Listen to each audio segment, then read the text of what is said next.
In this video, I'm going to share everything you need to know about Broken Hill Proprietary, aka BHP, and ticker BHP as well on the New York, Australia, and London stock exchanges. And for full disclosure, I do own shares, so stay tuned until the end where I'll share my outlook on the stock and how I'm personally positioned. Starting off with some basics about the company, BHP is a multinational mining corporation founded in 1885 with headquarters in Melbourne, Australia. The revenue split by commodities they produce are currently roughly 45% iron ore, 44% copper, 11% coal, and 1% other. And operations split by geography is roughly 64% Australia, 24% Chile, 4% Canada, and 8% other, so very safe jurisdictions. They are the world's largest copper producer, and copper production has increased 30% over the last 4 years. And it's expected to continue to grow another 40% into the mid-2030s.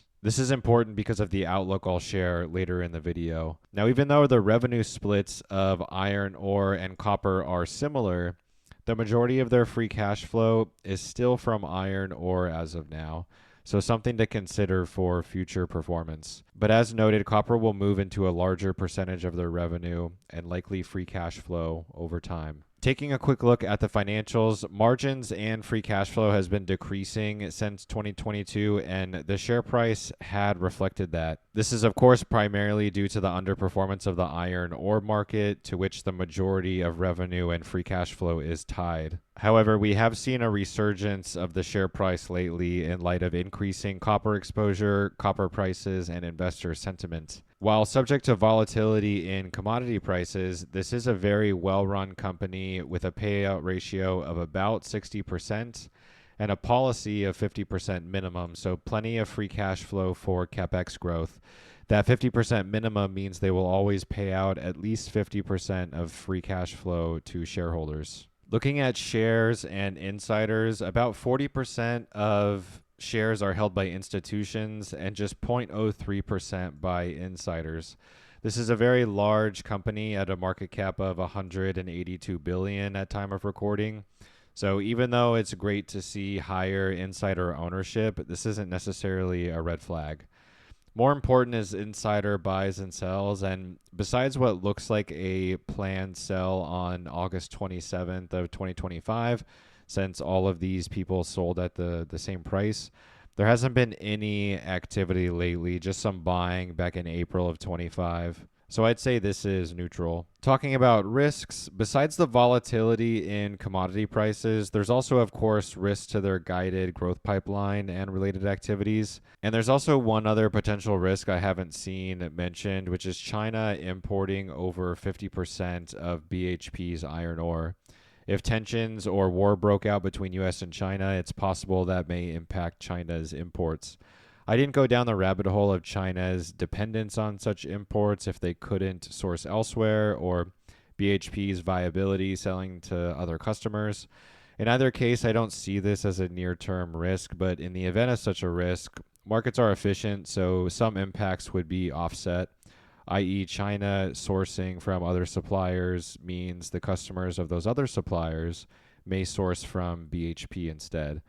All in all, I think it's mostly dependent on global supply-demand dynamics and less so on specific players, but it is a factor to consider. Lastly, I wanted to compare BHP to peers, and here I'll focus on the typical comparison company, Rio Tinto. First off, while iron ore production between the companies is similar, Rio's copper revenue is less than half of BHP's, and they instead have production in aluminum and lithium. And then looking at financials, BHP outperforms Rio in almost all profitability metrics. Though I have to point out, if I look at price performance in recent years, I have BHP on the screen and Rio is in blue. Rio has outperformed BHP. So this comparison is only suggesting BHP as more stable, not that Rio isn't also a great company. So where does all this analysis leave us? Well, many analysts I follow are calling for copper deficits well into the 2030s, given a wide range of factors. On the supply side, we have the simple fact of production inelasticity, meaning change is slow. Not only are copper discoveries and grades declining, it also takes up to 10 to 20 years or more to bring a copper discovery into production due to the required studies, permitting, and construction. And on the demand side, we have EVs, AI, and the electrification of the grid and infrastructure. And of note is also the growth in emerging parts of the world. Robert Friedland talks about it in this presentation. I'll link the video, but here's a snippet I want to play. How much are we using? We're consuming 30 million tons of copper a year, only 4 million tons of which is recycled. That means to maintain 3% GDP growth, now listen carefully, with no electrification, this is with burning oil and gas.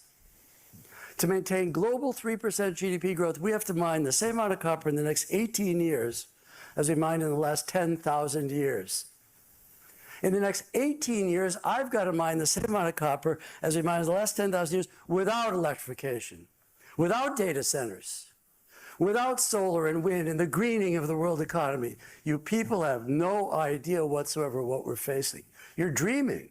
And here's a quote from billionaire Frank Justra. He says, "What we're facing with copper right now feels different than a boom. Deeper, more structural, more consequential. This is more than a commodity rally driven by speculation or short-term supply hiccups. It's the early stages of a secular bull market that could last a decade or more as demand grows and supply struggles to keep pace. The world is waking up to a crunch that's been building for years." So all in all, you can really feel the sentiment out there from these industry-leading players. So in conclusion, with the added mix of copper and coal from BHP, increased and increasing copper exposure, and their strong positioning in terms of balance sheet and profitability, I like BHP for a long-term hold.